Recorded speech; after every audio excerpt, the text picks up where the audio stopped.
On this project there's been a large focus on making sure that our construction staff do the right thing, making sure that we get the best outcome that we possibly can for the communities that we work within, and making sure that the impacts of the project are as they're supposed to be and minimised as much as possible.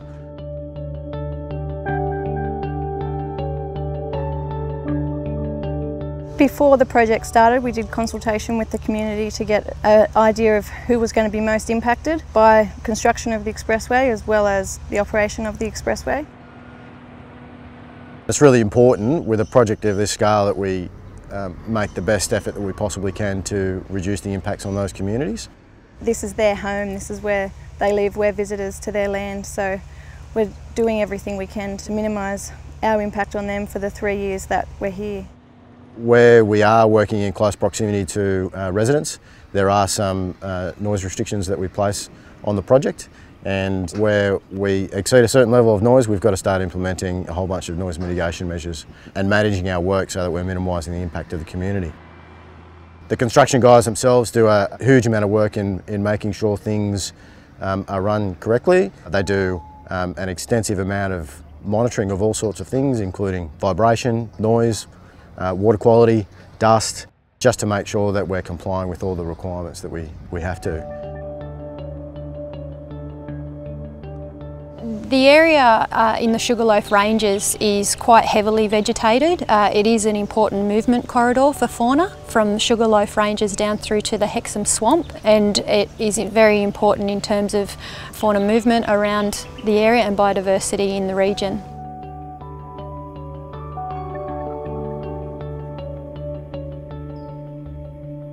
One of the features of the project is the bridge viaduct area that you can see behind me. That was a substantial modification to our original project. It originally had a cut and fill across this area, which means that the whole valleys behind me was filled in and would have blocked fauna connectivity in the north-south area.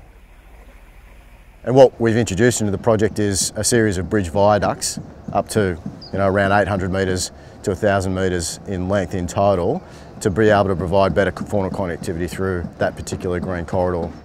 So at the moment we're standing under our third land bridge, which is viaduct number 3. This bridge was designed originally with the piers actually being not offset. When we found out about that original design, we looked at it and we saw that the piers actually landed in the creek. So we've got Blue Gum Creek down the bottom here, and unfortunately the piers were designed to impact on that creek. So what we've been able to do with the designers is just discuss offsetting the pier locations, and then that way we could span the creek and obviously reduce any impacts to that significant waterway.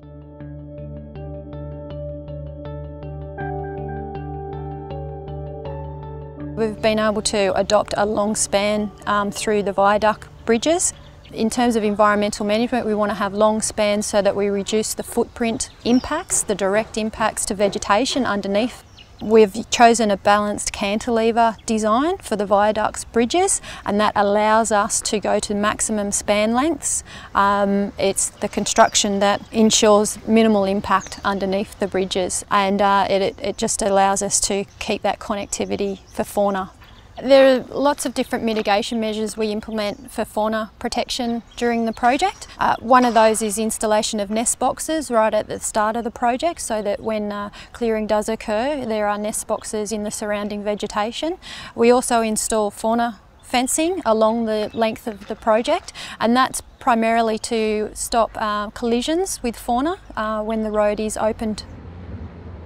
One of the other things we've been doing and advising on the Hunter Expressway are these underpasses, and part of the underpasses, so these are the culverts underneath the road, is installing things like these post and rails, again for arboreal fauna. So what it is, the setup is generally a series of poles with wooden rails linking them, and then they go through the culvert and back out the other side. It's all about trying to get connectivity, get these populations sharing their genes across the barrier of the road. So any way we can encourage that, and that post and rail setup is a really good simple way to do that.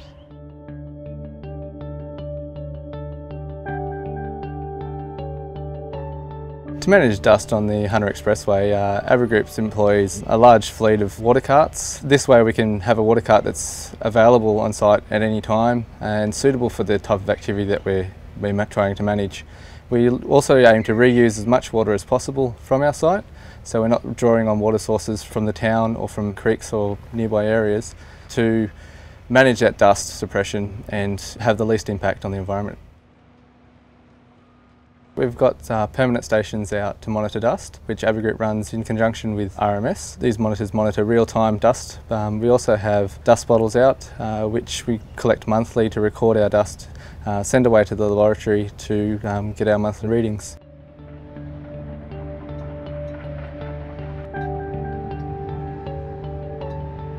Water quality management on the Hunter Expressway is extremely important. We cross numerous water bodies on the project.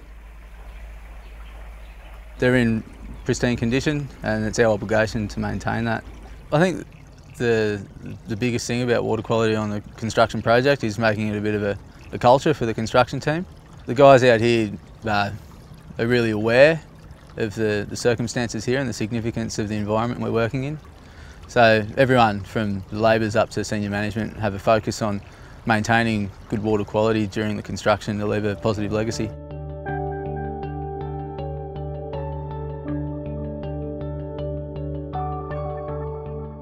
We put a big focus in the early parts of the project to putting in clean water drains and sediment basins so that we could capture a lot of the dirty water that runs off the site. Behind me here we have the start to the construction of a box culvert on the Hunter Expressway. The bed that I'm standing is the clean water diversion, 90% of the existing creek line. It just enables the clean water from upstream to pass through the project site with minimal to no impact from our works.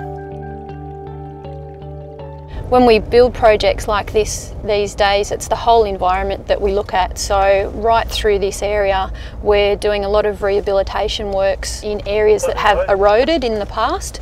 So where we have spare vegetation and topsoil, we mulch that vegetation and rehabilitate a lot of those already eroded areas. So we look at the project as a whole and the environment as a whole, not just the road construction works essentially. This particular project has purchased a whole bunch of significant bushland areas and we're in the process of handing that land over to national parks with a contribution to the management of the area in perpetuity. So basically what that means is that there'll be national parks for the preservation of flora and fauna and also for the enjoyment of the community of the Hunter in perpetuity.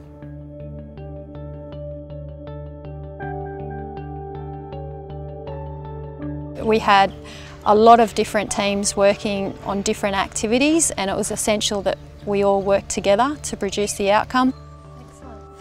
I personally feel that there's a great commitment to making sure that we implement all the environmental requirements of the project and really ending up with a world-class project for the community of the Hunter. What I'd really like to be able to do is to drive through the job and see a great rehabilitation job. I'd like to see native species growing all over the project. But not only that, I'd like to be able to come back in 20 years' time and show my kids that I helped build this project. And I'll be able to show them areas that, of vegetation that I've saved or areas of vegetation that we've put an extra effort in and be able to show, I guess, my children what efforts we've gone to provide a quality environment to this project.